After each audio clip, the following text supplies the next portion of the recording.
Hi மக்களே! நாளைக்கு பார்த்தீங்கன்னா, 2026 சட்டமன்ற தேர்தல் தமிழ்நாட்டுல நடக்க போகுது.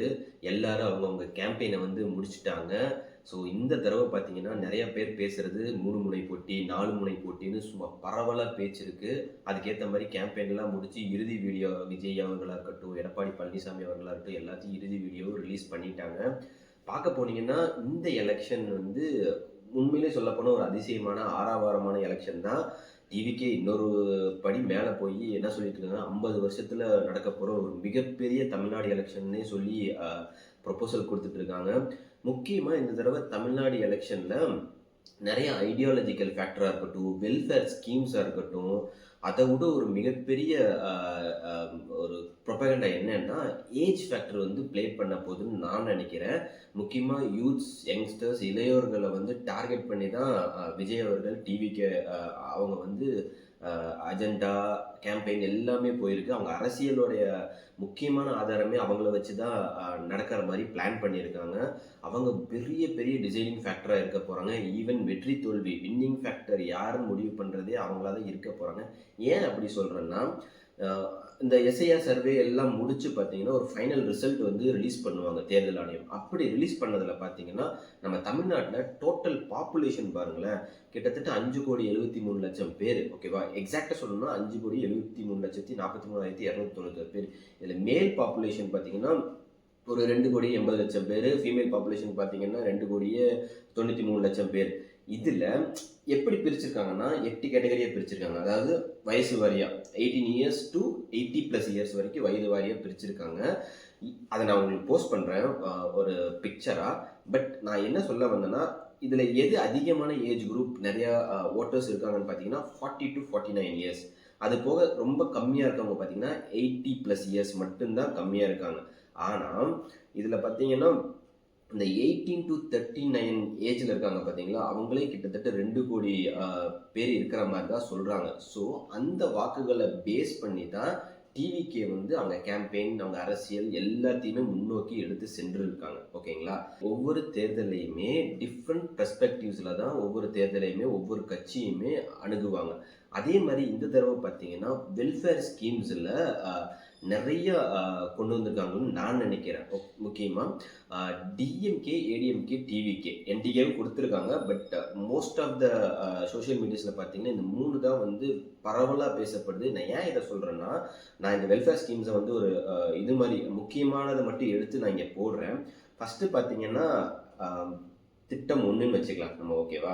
அது பார்த்தீங்கன்னா, குடும்ப தலைவிகளுக்கு மாத உதவி. இதுல டிவிகே நெறைய குடுக்குறாங்க. ஃபார் எக்ஸாம்பிள் 2,500 குடுக்குறாங்க. டிஎம்கே பார்த்தீங்கன்னா 2,000, ஏடிஎம்கே 2,000. அடுத்து பார்த்தீங்கன்னா, பெண்களுக்கான இலவச பேருந்து வசதி. இது பார்த்தீங்கன்னா, தமிழ்நாடு முழுவதும் இலவசம். யாரு? டிவிகே. டிஎம்கே பார்த்தீங்கன்னா, உள்ளூர் சாதாரண பேருந்துகள் மட்டும். அடுத்து பார்த்தீங்கன்னா, உள்ளூர் சாதாரண பேருந்துகள் மட்டும். யாருக்குன்னு பார்த்தீங்கன்னா, ஏடிஎம்கே. இலவச கேஸ் சிலிண்டர். இப்ப இருக்கிற எல்பிஜி இஷ்யூக்கு கேஸ் சிலிண்டர் ரொம்ப ரொம்ப மெயின். எனக்கு தெரிஞ்சு அத பேஸ் பண்ணி தான் 3 கட்சியுமே அத டார்கெட் பண்ணியிருக்காங்கன்னு நான் நினைக்கிறேன். சாரி, 2 கட்சி. ஏன்னா, இவங்க யாரு? டிவிகே வருஷத்துக்கு 6 சிலிண்டர் பிளான் பண்ணியிருக்காங்க குடுக்கறதுக்கு ஃப்ரீயா. அதே மாரி வருடத்துக்கு 3 சிலிண்டர் ஏடிஎம்கே. பட் டிஎம்கேல அந்த சிலிண்டர்ங்கிற பேச்சு எடுத்துட்டு வரல. அடுத்து பார்த்தீங்கன்னா, மாணவர்களுக்கான ஆண்டு உதவித்தொகை 15,000 வருஷத்துக்கு குடுக்குற மாரி டிவிகே பிளான் போயிருக்கு. 10,000 டிஎம்கே. ஏடிஎம்கே பார்த்தீங்கன்னா, லேப்டாப் உதவி திட்டம் எவ்வளோங்கிறத மென்ஷன் பண்ணல. அடுத்து பார்த்தீங்கன்னா, ஓய்வூதியம் 60+ மேல இருக்கவங்களுக்கு பார்த்தீங்கன்னா, ரூ. 3,000 தமிழக வெற்றிக் கழகம். டிஎம்கே பார்த்தீங்கன்னா, 1000லேருந்து 1,500, 1,500லேருந்து 2,000. யாருன்னு பார்த்தீங்கன்னா, நம்ம அ ஏடிஎம்கே. அப்புறம் இலவச மின்சாரம். இது ஆல்ரெடி கர்நாடகா ஸ்டேட்ல அமெண்ட்மெண்ட் தான் இருக்கு. லைக் 200 யூனிட்ஸ் ஃப்ரீன்னு. அத டிவிக்கு இங்க ரெப்ளிகேட் பண்றாங்க. எங்க? தமிழ்நாட்டுல. பட் டிஎம்கேவும், ஏடிஎம்கேவும் பார்த்தீங்கன்னா, 100 யூனிட்ஸ் ஃப்ரீ அப்படிங்கிற மாரி போயிருக்கு. திருமண உதவித்தொகை நம்ம தான் பார்த்தோமே. திருமணத்துக்கு என்னென்ன தேவைன்னு சொல்லிட்டு 8 கிராம் தங்கம், பட்டு புடவை, ஆ குழ குழந்தைகளுக்கு மோதிரம், கிட்டு அப்படின்னு சொல்லி டிவிக்கு ஒரு பெரிய லிஸ்ட்டே வச்சிருக்காங்க. பட் டிஎம்கே பார்த்தீங்கன்னா, நிதி உதவி பெட்டகம், முத்துலட்சுமி ரெட்டி திட்டம் அப்படிங்கிற மாரி ஒரு இதில போயிருக்காங்க. அதே ஏடிஎம்கே பார்த்தீங்கன்னா, தாலிக்கு தங்கம் திட்டம். எனக்கு தெரியல அந்த திட்டம் ஆல்ரெடி அமெண்ட்மெண்ட்ல இருக்கான்னு. ஏன்னா ரொம்ப நாளா அது இல்லாத மாரி சொன்னாங்க. பட் அதை எகெயின் ரீஇன்ஃபோர்ஸ் பண்றாங்கன்னு நான் நினைக்கிறேன். ஸோ இந்த மாதிரி பார்த்தீங்கன்னா நிறையா திட்டங்களை வந்து வகுத்துருக்காங்க. முக்கியமாக டிவிகே பிளான் பார்த்தீங்கன்னா இந்த திட்டத்தின் மூலிமா அந்த யங்ஸ்டர்ஸ் இளையோஸ் அவங்களுடைய அந்த கல்வியாக இருக்கட்டும், வேலைவாய்ப்பாக இருக்கட்டும், அதை டார்கெட் பண்ணியிருக்காங்க. அதுவே டிஎம்கே பார்த்தீங்கன்னா என்ன பண்ணியிருக்காங்க, அந்த ஃபார் எக்ஸாம்பிள் அந்த உதவித்தொகை 5000 சர்ப்ரைஸ் பண்ணார்ல ஸ்டாலின், அது அப்புறம் அந்த 8000 ரூபா கூப்பன் நீங்கள் ஏதோ ஒன்று எடுத்துக்கலாம், வீட்டுக்கு உபயோகமான பொருட்கள் ஏதோ ஒன்று எடுத்துக்கலாம், அதை வந்து மெயின் ஃபோக்கஸாக வச்சுருக்காங்க அவங்க வெல்ஃபேர் ஸ்கீமில். அதே சமயம் ஏடிஎம்கே பார்த்தீங்கன்னா ஒரே முட்டா மேலே போய் ஃப்ரிட்ஜு அப்படிங்கிற மாதிரி முடிவு பண்ணி அதை வந்து மெயின் இதாக வச்சுருக்காங்க. ஸோ எனக்கு அது முக்கியமாக அரசு அரிசி ரேஷன் கடைதாரர்களுக்கு ஃப்ரிட்ஜ் அப்படிங்கிற மாதிரி இதில் மென்ஷன் ஆகிருக்கு. நான் இதை வந்து இந்த பிக்சரை நான் போஸ்ட் பண்ணுறேன், இது சோஷியல் மீடியாவில் வந்த பிக்சர். ஸோ இதை வச்சு பார்த்தீங்கன்னா எனக்கு தெரிஞ்சு சலுகைகள்னால் 3 பேருமே ஈக்குவலாக தான் இருக்காங்க. ஒரு சில சலுகைகள் வந்து டிவிக்கு கொஞ்சம் மேலங்கி இருக்கிற மாதிரி தோணுது. ஏன்னா ஃபஸ்ட் டைம் அவங்க வந்து உள்ளே வராங்க. ஸோ அதனால் கொஞ்சம் மேலங்கி இருக்கிற மாதிரி தோணுது. நான் இதை ஏன் சொல்ல வரேன்னா, சரி ஒவ்வொரு கட்சியாக பார்த்தோம்னா டிஎம்கே பார்த்தீங்கன்னா ரூலிங் பார்ட்டி, அவங்க தான் சிட்டிங் எம்எல்ஏ, அவங்களுக்கு தான் ஃபுல் ஃபார்மும் இருக்க போது நிறைய மாற்றங்கள் பண்ணியிருக்காங்க கட்சிக்குள்ளேயும். சரி ஃபார் எக்ஸாம்பிள் நான் முந்தானேத்து ஒரு வீடியோ போட்டிருந்தேன், அதில் சொல்லியிருந்தேன்ல செந்தில் பாலாஜி அவர்களை வந்து கோயம்புத்தூருக்கு மாற்றிருக்காங்க. அவர் வந்து ஆக்சுவலாக கரூரில் நிற்பார், டோட்டலாக சேஞ்ச் பண்ணி கோயம்புத்தூரில் போட்டிருக்காங்க. ஸோ அதுலேருந்து அந்த மாற்றத்துலேருந்தே தெரிஞ்சுக்கலாம் அவங்க நிறைய வந்து சேஞ்சஸ் பண்ணிகிட்டு இருக்காங்க டிஎம்கே. இன்னொன்று பார்த்தீங்கன்னா முழுக்க இந்த எலெக்ஷனில் அவங்க வந்து அவங்க வெல்ஃபேர் ஸ்கீமை மட்டும் நம்பி உள்ளே இறங்குறாங்க. ஏன்னா நிறைய அதிருப்திகள் இருக்கத்தான் செய்யுது, பரவலான பேச்சுகளும் போயிட்டுருக்கு. ஏன்னா சரி நான் ஃபஸ்ட்டு எதை சொல்லுவேன்னா, அந்த நிறைய ரேப் கேஸாக இருக்கட்டும், பெண்களுக்கு எதிரான நிறைய அப்யூஸ்மெண்ட்ஸாக இருக்கட்டும், அதுக்கெல்லாம் நிறைய சட்டங்கள் வந்து கரெக்டாக இல்லை அப்படிங்கிறத மற்ற கட்சிகள் வந்து டிஎம்கே மேலே அக்யூசேஷனாக வைக்கிறாங்க. ஸோ அதெல்லாம் வச்சு பார்க்கும்போது டிஎம்கே வந்து இந்த தடவை ஜெயிக்குமா ஜெயிக்காதா அப்படிங்கிறது வந்து டிசைட் ஆகிறதுக்கு வாய்ப்பு இருக்குது. But most of the survey results என்ன சொல்லுதுன்னா டிஎம்கே தான் ஒரு படி மேலோங்கி இருக்குது.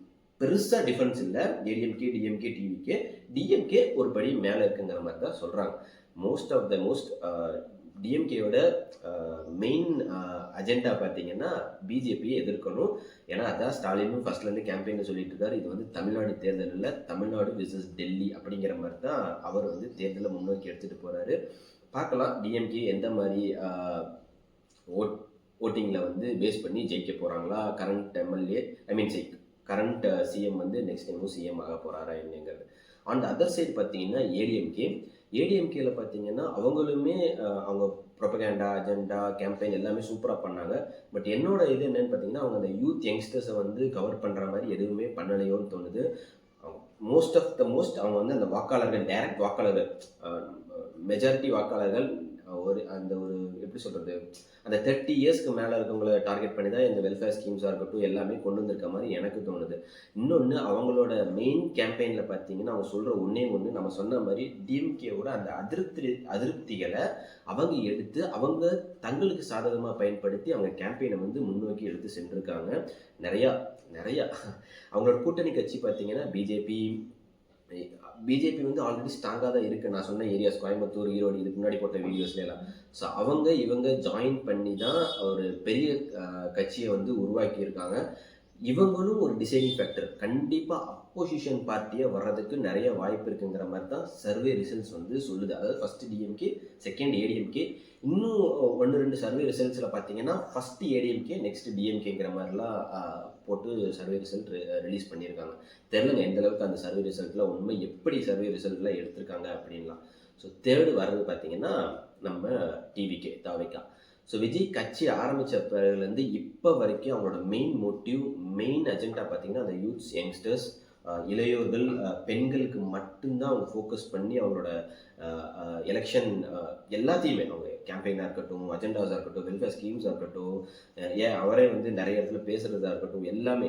அது மட்டும் இல்லாமல் இவர் வந்து ஒரு படி மேலே போய் அந்த வீடாக சென்று நான் உங்கள் தொகுதிக்கு எம்எல்ஏ, சிஎம் ஆனாலும் எம்எல்ஏ தான் சொல்லிட்டு பெரம்பூரில் வந்து ஒவ்வொரு வீட்டுக்கு போகிறதா இருக்கட்டும், நிறைய விஷயங்கள் வந்து எடுத்து பண்ணியிருக்காங்க. அவங்களோட வெல்ஃபேர் ஸ்கீம்ஸை நம்ம பார்த்தோம். நிறைய விஷயங்கள் வந்து டிஎம்கே ஏடிஎம்கேவோட மேலோங்கி தான் இருக்குது. சர்வே ரிசல்ட்ஸ் பார்த்தீங்கன்னா என்ன சொல்லுதுன்னா டிவிகே வந்து ஒரு டிசைடிங் ஃபேக்டராக இருக்கிறதுக்கு வாய்ப்பு இருக்குது. லைக் அந்த டிஎம்கே ஏடிஎம்கே தான் கிட்டத்தட்ட ஒரு 50 வருஷமாக வந்து அவங்க 2 பேரும் தான் மாற்றி எலெக்ஷனில் வந்து போட்டிட்டு இருக்காங்க, ஜெயிக்கவும் செய்கிறாங்க. ஸோ அதை வந்து அந்த ஓட்டர்ஸை வந்து பிரிக்கிறதுக்கு தான் நிறைய வாய்ப்பு இருக்குது டிவிக்கே. ஒரு சில சர்வே ரிசல்ட்ஸ் வந்து டிவிக்கே ரொம்ப பெருசாக போட்டு ஜெயிக்கிற அளவுக்கு வாய்ப்பு இருக்குங்கிற மாதிரிலாம் சொல்லியிருக்காங்க. பட் நிறைய சர்வே ரிசல்ட்ஸ் பார்த்தீங்கன்னா டிஎம்கே ஏடிஎம்கேக்கு அப்புறம் தான் டிவிக்கே வர மாதிரி சர்வே ரிசல்ட்ஸ் வந்து ரிலீஸ் பண்ணியிருக்காங்க. சில பேர் மேபி விஜய்க்கு பிடிச்சவங்களா இருக்கலாம், எப்படி ஏதுன்னு தெரில. ஏன்னா அவங்கெல்லாம் வந்து டிவிக்கே தான், அவர் தான் முதலமைச்சர், கிட்டத்தட்ட 234 தொகுதி 120 தொகுதி பிடிச்சிரும் அப்படி இப்படின்லாம் போட்டு நிறையா வந்து ரிலீஸ் பண்ணியிருக்காங்க. பட் எந்த அளவுக்கு உண்மைன்னு தெரில, எப்படி சர்வே ரிசல்ட்ஸ் எடுத்திருப்பாங்கன்னு தெரில. பட் என்னை பொறுத்தளவுக்கு டிவிக்கே வந்து ஒரு டிசைடிங் ஃபேக்டராக இருக்கலாம். யார் டிஎம்கேவா ஏடிஎம்கேவா அப்படிங்கிற டிசைடிங் ஃபேக்டராக இருக்கிறதுக்கு வேணால் வாய்ப்பு இருக்குது. மேபி அப்போசிஷன் பார்ட்டியாக வர்றதுக்கு வாய்ப்புகள் இருக்குது. எனக்கு தெரிஞ்சு சிஎம் சீட்டு வரைக்கும் போவாங்களாங்கிறது வந்து கொஸ்டின் மார்க் தான். பட் எப்படி சர்வே ரிசல்ட்ஸ் வந்துச்சுன்னு தெரில. ஸோ நீங்கள் உங்கள் கமெண்ட்டை போஸ்ட் பண்ணுங்கள். நாளைக்கு தேர்தலில் டிஎம்கேவா ஏடிஎம்கேவா டிவிகேவா இன்னொரு கட்சி வேறு இருக்குது, நாம் தமிழர் கட்சி, அவங்களுமே டிசைடிங் ஃபேக்டராக தான் இருக்க போகிறாங்க. ஏன் அப்படின்னா அவங்களோட வளர்ச்சி பார்த்திங்கன்னா உண்மையிலேயே பெரிய வளர்ச்சி. எந்த கட்சி கூடயுமே கூட்டணி வைக்காமல் அவங்களுமே கணிசமான வாக்குகளை எடுத்துகிட்டு வராங்க. அவங்களுமே பார்த்திங்கன்னா ஒரு டிசைடிங் ஃபேக்டராக தான் இருக்க முடியுமே தவிர்த்து நேரடியாக டிஎம்கேவுக்கும் ஏடிஎம்கேக்கும் ஈக்குவலான லெவலில் வர முடியுமானா அது கொஷின் மார்க்கு தான். மேபி அது எல்லாமே ஓட்டர்ஸ் கையில் தான் இருக்குது, மக்கள் ஐயா நம்ம கையில் தான் இருக்குது. நீங்கள் உங்கள் கமெண்ட்டை போஸ்ட் பண்ணுங்கள். நாளைக்கு தேர்தலில் வந்து maybe May 4 TN election result date பார்த்தீங்கன்னா May 4, 2026 அன்னைக்கு நமக்கு தெரிஞ்சிடும். பட் நீங்கள் உங்கள் கமெண்ட்டை போஸ்ட் பண்ண உங்கள் தொகுதியில் பார்த்தீங்கன்னா யாருக்கு ஜெயிக்கிறதுக்கு வாய்ப்பு இருக்குது, like DMK ADMK TVK NTK and others. நாம் அதை பற்றி டிஸ்கஸ் பண்ணுவோம். நம்ம சேனலுக்கு நீங்கள் ஃபஸ்ட் டைம் வந்தீங்கன்னா மறக்காமல் லைக் பண்ணுங்கள், கமெண்ட் பண்ணுங்கள், பெல் பட்டனை டிங் டவுன் பண்ணுங்கள். அது மட்டும் இல்லாமல் சப்ஸ்கிரைப் பண்ணுங்கள். அப்போ தான் நான் போகிற வீடியோஸில் உங்களுக்கு நோட்டிஃபிகேஷன் வரும். Until then, signing off from Media Sunday.